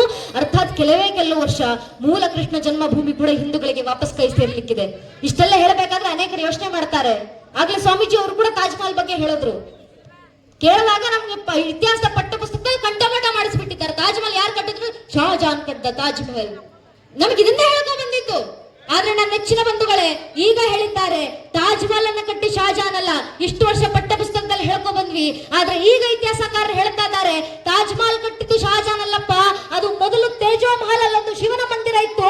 ಆ ಶಿವನ ಮಂದಿರವನ್ನ ಕೆಡವಿ ಶಹಜಾನ್ ಒಂದು ಗೋರಿ ನಿರ್ಮಿಸಿಕೊಂಡು ಅದನ್ನು ತಾಜ್ ಮಹಲ್ ಅಂತ ಪ್ರಸಿದ್ಧ ಮಾಡ್ಕೊಂಡಿದ್ದ ಅಂತ ಪತ್ರಕರ್ತರೊಬ್ಬ ವಿಷ್ಣು ಶಂಕರ್ ಜೈನ್ ಜಿ ಅವರ ಹತ್ರ ಪ್ರಶ್ನೆ ಮಾಡಿದ್ರು. ಈಗ ಕಾಶಿ ವಿಶ್ವನಾಥರ ಮಂದಿರದ ಕೇಸನ್ನ ಕೋರ್ಟ್ ನಲ್ಲಿ ನಡೆಸ್ತಾ ಇದ್ದಾರಲ್ಲ ಅದೇ ವಕೀಲರು. ಆ ವಕೀಲರ ಹತ್ರ ಒಬ್ಬ ಪತ್ರಕರ್ತರು ಪ್ರಶ್ನೆ ಮಾಡ್ತಾರೆ, ನೀವು ಅಯೋಧ್ಯೆ ವಾಪಸ್ ತಗೊಂಡ್ರಿ, ಕಾಶಿ ವಿಶ್ವನಾಥ ಮಂದಿರದ ಮೇಲೆ ಕೇಸನ್ನ ಹಾಕಿದ್ದೀರಾ, ಕಾಶಿ ವಿಶ್ವನಾಥ ಮೂಲ ಮಂದಿರ ಬೇಕು ಅಂತ, ಮಥುರಾ ವಾಪಸ್ ತಗೊಂತೀವಿ ಅಂತ ಹೇಳ್ತೀರಾ. ಹಂಗಂತ ದೇಶದಲ್ಲಿ ಯಾವ್ಯಾವ ಮಂದಿರ ಕೆಡವಿದ್ರು ಆ ಜಾಗವನ್ನೆಲ್ಲ ವಾಪಸ್ ತಗೊಂತೀರಾ ಹಿಂದೂಗಳು? ತಾಜ್ ಮಹಲ್ ವಾಪಸ್ ತಗೊಂತೀರಾ? ಜಗತ್ತಿನ 7 ಅದ್ಭುತಗಳಲ್ಲಿ ಒಂದು ಅಂತ ಜಗತ್ತು ಗುರುತಿಸಿದೆ ಅಂತ ತಾಜ್ ಮಹಲ್ ಕೂಡ ಶಿವನ ಮಂದಿರನ ವಾಪಸ್ ತಗೊಂತೀವಿ ಅಂತ ಹಿಂದೂಗಳು ಹೇಳ್ತಿರಲ್ಲ, ತಾಜ್ ಮಹಲ್ ವಾಪಸ್ ತಗೊಂತೀರಾ ಅಂತ ಕೇಳಿದ್ರೆ ವಿಷ್ಣು ಶಂಕರ್ ಜಿ ಜೈನ್ ಅವರು ಹೇಳಿದ್ದಾರೆ, ನೀವೀಗ ತಾಜ್ ಮಹಲ್ ಬಗ್ಗೆ ಮಾತಾಡ್ತಾ ಇದ್ದೀರಪ್ಪ, ನಾನು 2015ರಿಂದ ತಾಜ್ ಮಹಲ್ ಬಗ್ಗೆ ಒಂದು ಕೇಸನ್ನು ಹಾಕಿದ್ದೀನಿ ಕೋರ್ಟ್ ನಲ್ಲಿ, ಈಗಲೂ ಕೇಸ್ ನಡೀತಾ ಇದೆ, ಸ್ವಲ್ಪ ವರ್ಷ ತಾಜ್ ಮಹಲ್ ಕೂಡ ವಾಪಸ್ ಬರುತ್ತೆ, ಅಲ್ಲೂ ಶಿವನ ಆರಾಧನೆ ಮಾಡ್ಲಿಕ್ಕಿದ್ದೀವಿ ಹಿಂದೂಗಳು ಅಂತ ವಿಷ್ಣು ಶಂಕರ್ ಜಿ ಜೈನ್ ಅವರು ಹೇಳಿದ್ದಾರೆ. ದೇಶದ ಮೂಲೆಯಲ್ಲಿ ಎಲ್ಲೆಲ್ಲ ನಮ್ಮ ದೇವಸ್ಥಾನಗಳನ್ನ ಕಬಳಿಸಿದ್ರು, ಆ ದೇವಸ್ಥಾನಗಳನ್ನ ವಾಪಸ್ ತಗೊಳ್ಳಿಕ್ಕೆ ಹಿಂದೂ ಸಮಾಜ ಸಿದ್ಧವಾಗಿ ನಿಂತಿದೆ ನನ್ನ ನೆಚ್ಚಿನ ಬಂಧುಗಳೇ. ಮತ್ತೆ ಎಲ್ಲವೂ ಸಂವಿಧಾನದ ಅಡಿನಲ್ಲಿ ಕೋರ್ಟ್ನ ಮುಂದೆಯೇ ಆಗ್ತಾ ಇರೋದು. ಇದ್ಯಾವುದು ಕೂಡ ಸಂವಿಧಾನದ ವಿರುದ್ಧವಾಗಿ ನಡೀತಾ ಇರುವಂತ ಕೆಲಸಗಳಲ್ಲ. ಸ್ವತಃ ಲಾಯರ್ಗಳು ಮುಂದೆ ನಿಂತು ಕೋರ್ಟ್ ನಲ್ಲಿ ಕೇಸ್ ನಡೆಸ್ತಾ ಇರುವಂತ ವಿಷಯಗಳಿವೆಲ್ಲ. ನನ್ನ ನೆಚ್ಚಿನ ಬಂಧುಗಳೇ, ಈ ಬದಲಾವಣೆ ದೇಶದಲ್ಲಿ ಆಗ್ತಾ ಇದೆಯಲ್ಲ, ಈ ಬದಲಾವಣೆ ಹೀಗೆ ಮುಂದುವರಿಸಬೇಕು. ಮಂದಿರ ಕಟ್ಟಿದೀವಿ ನಾವು, ರಾಮ ಮಂದಿರ ಕಟ್ಟಿದೀವಿ, ನಮ್ಮ ಮುಂದಿನ ಗುರಿ ಯಾವ್ದಾಗಬೇಕು? ಹಿರಿಯರು ಹೇಳಿದ್ದಾರೆ, ಭಾರತ್ ಕ ಪ್ರತ್ಯೇಕ ಗರ್ ಅಯೋಧ್ಯ ಬನಾಯಂಗೆ. ರಾಮ ಮಂದಿರ ಅಂದ್ರೆ ಅಯೋಧ್ಯೆನಲ್ಲಿ ಮಾತ್ರ ಅಲ್ಲ, ಭಾರತದ ಮನೆ ಮನೆಯನ್ನು ಅಯೋಧ್ಯೆಯನ್ನಾಗಿಸೋದು ನಮ್ಮ ಮುಂದಿನ ಸಂಕಲ್ಪ. ಮನೆ ಮನೆ ಅಯೋಧ್ಯೆ ಆಗಬೇಕಂದ್ರೆ ಏನ್ ಮಾಡಬೇಕು? ಮನೆ ಮನೆಯಲ್ಲಿ ರಾಮರು ಹುಟ್ಟಬೇಕು, ಮನೆ ಮನೆಯಲ್ಲಿ ಸೀತಾಮಾತೆ ಹುಟ್ಟಬೇಕು, ಮನೆ ಮನೆ ಅಯೋಧ್ಯೆ ಆಗಬೇಕು. ಮನೆ ಮನೆ ಅಯೋಧ್ಯೆ ಆದಾಗ ದೇಶ ರಾಮರಾಜ್ಯ ಆಗುತ್ತೆ. ಎಷ್ಟರ ಮಟ್ಟಿಗೆ ಯಾವ ರೀತಿನ ತಾಯಿಂದಿರಿದ್ದೀರಾ? ತಾಯಿಂದಿರಲ್ಲೆಲ್ಲ ಒಂದು ವಿನಂತಿ, ಮನೆ ಮನೆ ಶಿವಾಜಿ ಮಹಾರಾಜ್ ಹುಟ್ಟು ಬರ್ಬೇಕಂದ್ರೆ ಮನೆಯಲ್ಲಿರುವಂತ ಒಬ್ಬೊಬ್ಬ ತಾಯಿ ಜೀಜಾಬಾಯಿ ಆದಾಗ ಮಾತ್ರ ಅದು ಸಾಧ್ಯ ಆಗೋದು. ಆದ್ರಿಂದ ತಾಯಿಂದ್ರ ಜಾಗೃತರಾಗಬೇಕು. ಇಷ್ಟು ಸಂಖ್ಯೆನಲ್ಲಿ ತಾಯಿಂದ್ರು ಬಂದು ಕೂತಿದ್ದೀರಾ, ನೋಡೋದು ಬಹಳ ಹೆಮ್ಮೆ ಆಯ್ತು. ಧಾರಾವಾಹಿ ನೋಡುವಂತ ಸಮಯಕ್ಕೆ ನಮ್ಮ ತಾಯಿಂದ್ರು ಧಾರಾವಾಹಿಯನ್ನ ಪಕ್ಕಕ್ಕಿಟ್ಟು ಮೊದಲು ಧರ್ಮದ ಕೆಲಸ ಆಗಬೇಕು ಅಂತ ಮಕ್ಕಳನ್ನ ಕರ್ಕೊಂಡ್ಬಂದು ಧಾರ್ಮಿಕ ಕಾರ್ಯಕ್ರಮದಲ್ಲಿ ಕೂರಿಸಿದ್ದೀರಲ್ಲ. ಇಂತಹ ಇಷ್ಟು ಜಾಗೃತಿ ಇರುವಂತ ತಾಯಿಂದ್ರು ದೇಶದ ಮೂಲೆ ಮೂಲೆಯಲ್ಲಿ ಇದ್ರೆ ಸಾಕು, ಇಡೀ ದೇಶ ಯಾವುದೋ ಕಾಲಕ್ಕೆ ರಾಮರಾಜ್ಯ ಆಗುತ್ತೆ. ಇಂಥ ತಾಯಿಂದ್ರ ಸಂಖ್ಯೆ ಹೆಚ್ಚಾಗಬೇಕಾಗಿದೆ. ಇಂಥ ತಾಯಿಂದ್ರು ಪ್ರತಿಯೊಬ್ಬ ಭಾರತದ ನಾರಿಯರಿಗೆ ಆದರ್ಶವಾಗಬೇಕಾಗಿದೆ. ತಾಯಿಂದ್ರ ನೋಡಿದಾಗ ನಿಜವಾಗ್ಲೂ ಹೆಮ್ಮೆ ಆಯ್ತು. ದಯವಿಟ್ಟು ಈ ಜಾಗೃತಿಯನ್ನ ಇದೇ ರೀತಿ ಮುಂದುವರಿಸಿ. ಮಕ್ಕಳಿಗೆ ರಾಮರ ಆದರ್ಶ ಕೊಡಿ, ಮನೆ ಮನೆಯನ್ನು ಅಯೋಧ್ಯೆಯನ್ನಾಗಿಸಿ. ಮಕ್ಕಳಲ್ಲಿ ರಾಮರ ಭಕ್ತಿ ಎಷ್ಟರ ಮಟ್ಟಿಗೆ ನೆಲೆ ಊರಿರ್ಬೇಕು ಅಂದ್ರೆ ಮುಂದೊಂದು ದಿನ ಈ ಬುದ್ಧಿಯೇ ಜೀವನ ಅಂತ ಅನ್ಕೊಂಡಿರುವಂತ ಬುದ್ಧಿಜೀವಿಗಳು ಯಾರಾದ್ರೂ ನಮ್ಮ ಮಕ್ಕಳ ಮುಂದೆ ನಿಂತು, ನೀವು ಅಯೋಧ್ಯೆಯಲ್ಲಿ ರಾಮ ಮಂದಿರ ಕಟ್ಟಿದ್ದೀರಲ್ಲ, ನಿಜವಾಗ್ಲೂ ಅಯೋಧ್ಯೆಯಲ್ಲಿ ನಿಮ್ಮ ರಾಮರು ಹುಟ್ಟಿದ್ರು ಅನ್ನೋದು ನಿಮ್ಮ ಹತ್ರ ಸಾಕ್ಷಿ ಏನಿದೆ ಅಂತ ನಮ್ಮ ಮಕ್ಕಳ ಮುಂದೆ ಪ್ರಶ್ನೆ ಮಾಡಿದ್ರೆ, ಇದು ಮುಂದೆ ಬರುವಂತ ಪ್ರಶ್ನೆ ಅಲ್ಲ ನನ್ನ ನೆಚ್ಚಿನ ಬಂಧುಗಳೇ. ನಮ್ಮ ದೌರ್ಭಾಗ್ಯ, ನಮ್ಮ ಕಾಲಕ್ಕೆ ಇಂಥ ಪ್ರಶ್ನೆಗಳು ಇಟ್ಕೊಂಡಿದ್ದಾರೆ. ಕಪಿಲ್ ಸಿಬ್ಬಲ್ ಎಂಬ ವಕೀಲರು ರಾಮ ಮಂದಿರದ ವಿರುದ್ಧವಾಗಿ ಕೋರ್ಟ್ ನಲ್ಲಿ ಹೋರಾಡ್ತಾ ಇದ್ದಂತ ವಕೀಲರು ಪ್ರಶ್ನೆ ಮಾಡ್ತಾರೆ, ನಿಮ್ಮ ರಾಮರು ನಿಜವಾಗ್ಲೂ ಹುಟ್ಟಿದ್ರು ಅನ್ನೋದಕ್ಕೆ ನಿಮ್ಮ ಹತ್ರ ಸಾಕ್ಷಿ ಏನಿದೆ ಅಂತ. ನಮ್ಮ ಆರಾಧ್ಯ ಪುರುಷ, ಮರ್ಯಾದ ಪುರುಷೋತ್ತಮ ಪ್ರಭು ಶ್ರೀರಾಮಚಂದ್ರ ಅಸ್ತಿತ್ವದ ಮೇಲೆ ಪ್ರಶ್ನೆ ಹಾಕೋರು ಈಗಲೇ ಉಟ್ಕೊಂಡಿದ್ದಾರೆ ನಮ್ಮ ದೇಶದಲ್ಲಿ. ಇಂಥವ್ರ ಸಂಖ್ಯೆ ಮುಂದೆ ಹೆಚ್ಚಾಗ್ಲಿಕ್ಕಿದೆ. ಇಂಥವ್ರ ಸಂಖ್ಯೆ ಹೆಚ್ಚಾದಾಗ ನಮ್ಮ ಮಕ್ಕಳ ಮುಂದೆ ಬಂದು ಯಾರಾದ್ರೂ ನಿಜವಾಗ್ಲೂ ನಿಮ್ ರಾಮರು ಇದ್ರು ಅನ್ನೋದಕ್ಕೆ ನಿಮ್ಮ ಹತ್ರ ಪುರಾವೆ ಏನಿದೆ ಅಂತ ನಮ್ಮ ಮಕ್ಕಳ ಮುಂದೆ ಪ್ರಶ್ನೆ ಮಾಡಿದ್ರೆ ನಮ್ಮ ಮಕ್ಕಳು ಜಾಗೃತರಾಗಿರ್ಬೇಕು. ಎಷ್ಟರ ಮಟ್ಟಿಗೆ ಅಂದ್ರೆ ನಮ್ಮ ಮಕ್ಕಳ ಬಾಯಿನಲ್ಲಿ ಬರಬೇಕು, ಕೇವಲ ರಾಮರ ಅಲ್ಲ, ಇಡೀ ರಾಮರ ವಂಶವೃಕ್ಷದ ಅಸ್ತಿತ್ವಕ್ಕೆ ನನ್ನ ಹತ್ರ ಸಾಕ್ಷಿ ಇದೆ. ನಮ್ಮ ಮಕ್ಕಳು ಹೇಳ್ಕೊಳ್ಬೇಕು, ಕೇವಲ ರಾಮರ ಅಲ್ಲ, ಇಡೀ ರಾಮರ ವಂಶವೃಕ್ಷ ಇತ್ತು ಅನ್ನೋದಕ್ಕೆ ನನ್ನ ಹತ್ರ ಪುರಾವೆ ಇದೆ. ನಮ್ಮ ಮಕ್ಕಳ ಬಾಯಿನಲ್ಲಿ ಬರಬೇಕು. ಮೊದಲಿಗೆ ಬಂದದ್ದು ಶ್ರೀಹರಿ, ಶ್ರೀಹರಿಯ ಮಗ ಬ್ರಹ್ಮ, ಬ್ರಹ್ಮನ ಮಗ ಮರೀಚಿ, ಮರೀಚಿಯ ಮಗ ಕಶ್ಯಪ, ಕಶ್ಯಪನ ಮಗ ಸೂರ್ಯ, ಸೂರ್ಯನ ಮಗ ಮನು, ಮನುವಿನ ಮಗ ಇಕ್ಷ್ವಾಕು, ಇಕ್ಷ್ವಾಕುವಿನ ಮಗ ಕುಕ್ಷಿ, ಕುಕ್ಷಿಯ ಮಗ ವಿಕುಕ್ಷಿ, ವಿಕುಕ್ಷಿಯ ಮಗ ಬಾಣ, ಬಾಣನ ಮಗ ಅನರಾರಣ್ಯ, ಅನರಾರಣ್ಯನ ಮಗ ಭೃದು, ಭೃದುವಿನ ಮಗ ತ್ರಿಶಂಕು, ತ್ರಿಶಂಕುವಿನ ಮಗ ದುಂಡುಮಾರ, ದುಂಡುಮಾರನ ಮಗ ಮಾಂಧಾತ, ಮಾಂಧಾತನ ಮಗ ಸುಸಂಧಿ, ಸುಸಂಧಿಯ ಮಗ ಧ್ರುವಸಂಧಿ, ಧ್ರುವಸಂಧಿಯ ಮಗ ಭರತ, ಭರತನ ಮಗ ಅಶೀತ, ಅಶೀತನ ಮಗ ಸಗರ, ಸಗರನ ಮಗ ಅಸಮಂಜಸ, ಅಸಮಂಜಸನ ಮಗ ಅಂಶುಮಂತ, ಅಂಶುಮಂತನ ಮಗ ದಿಲೀಪ, ದಿಲೀಪನ ಮಗ ಭಗೀರಥ, ಭಗೀರಥನ ಮಗ ಕುಕುತ್ಸು, ಕುಕುತ್ಸುವಿನ ಮಗ ರಘು, ರಘುವಿನ ಮಗ ಪ್ರವೃದ್ಧ, ಪ್ರವೃದ್ಧನ ಮಗ ಶಶಂಕು, ಶಶಂಕುವಿನ ಮಗ ಸುದರ್ಶನ, ಸುದರ್ಶನನ ಮಗ ಅಗ್ನಿವರ್ಣ, ಅಗ್ನಿವರ್ಣನ ಮಗ ಅಗ್ನಿವರ್ಣನ ಮಗ ಶೀಘ್ರವೇದ, ಶೀಘ್ರವೇದನ ಮಗ ಮರು, ಮರುವಿನ ಮಗ ಪ್ರಶೇಷಕ, ಪ್ರಶೇಷಕನ ಮಗ ಅಂಬರೀಷ, ಅಂಬರೀಷನ ಮಗ ನಘೂಷ, ನಘೂಷನ ಮಗ ಯಯಾತಿ, ಯಯಾತಿಯ ಮಗ ನಾಭಾಗ, ನಾಭಾಗನ ಮಗ ಅಜ, ಅಜನ ಮಗ ದಶರಥ, ದಶರಥನ ಮಗನೇ ರಘುವಂಶಕರಾಗವ ಪ್ರಭು ಶ್ರೀರಾಮಚಂದ್ರ ಅಂತ ಹೇಳುವ ಮಟ್ಟಕ್ಕೆ ನಮ್ಮ ಮನೆಯ ಒಂದೊಂದು ಹಿಂದೂ ಮಗು ತಯಾರಾದ್ರೆ ಸಾಕು ನನ್ನ ನೆಚ್ಚಿನ ಬಂಧುಗಳೇ. ಮುಂದೊಂದು ದಿನ ಈ ಸನಾತನ ಹಿಂದೂ ಧರ್ಮವನ್ನು ಅಲುಗಾಡಿಸುವ ಸಾಮರ್ಥ್ಯವು ಜಗತ್ತಿನ ಯಾವ ಬಾಹ್ಯ ಶಕ್ತಿಗೂ ಇರೋದಿಲ್ಲ.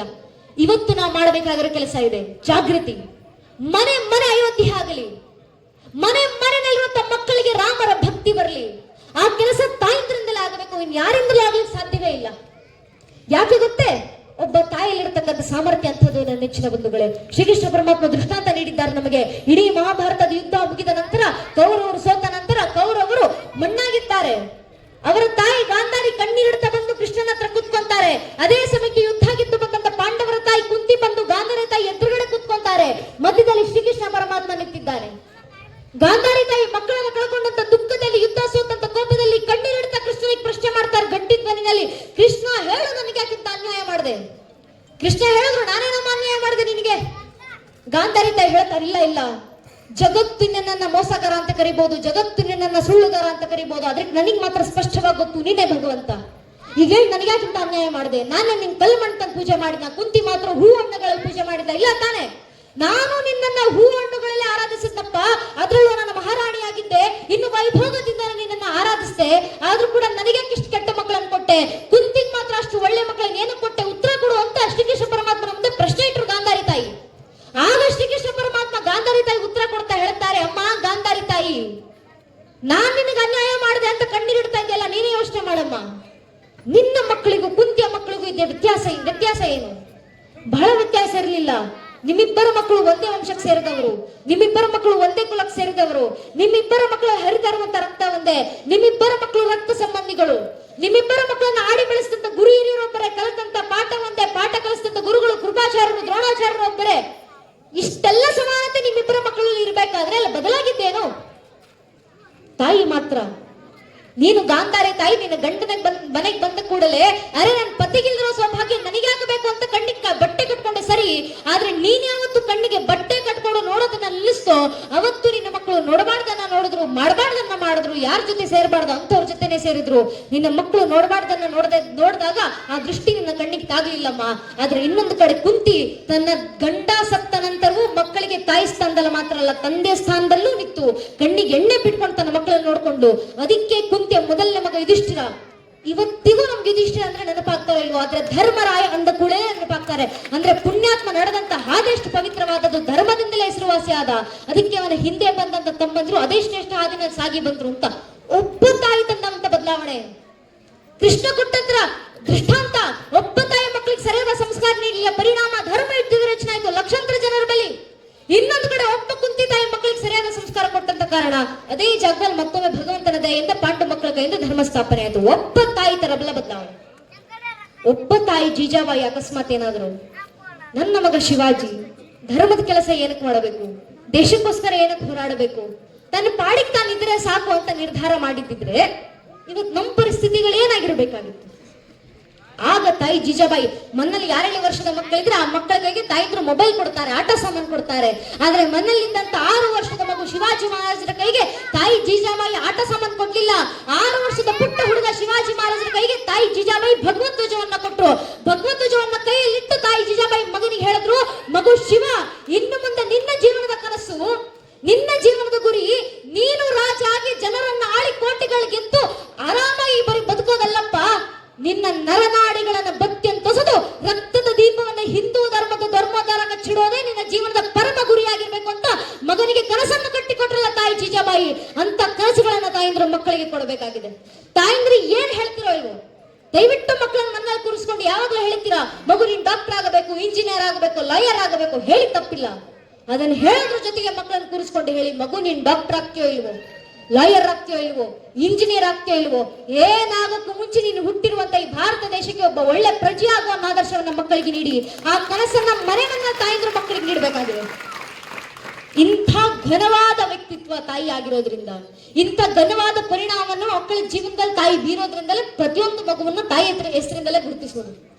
ನಮ್ಮ ಹಿಂದಿನ ಯಾವುದೇ ಗ್ರಂಥಗಳನ್ನ, ಪ್ರಾಚೀನ ಗ್ರಂಥಗಳನ್ನ ತೆಗೆದು ನೋಡಿದ್ರು ಆ ಎಲ್ಲ ಐತಿಹಾಸಿಕ ಪುರುಷರನ್ನು ಯಾರ್ಯಾರ ನೆನಪಿಸ್ಕೊಂತೀವಿ ಆ ಗ್ರಂಥಗಳಿಂದ, ಎಲ್ಲರನ್ನ ನಾವು ತಾಯಿ ಹೆಸರಿಂದಲೇ ಗುರುತಿಸಿದ್ವಿ.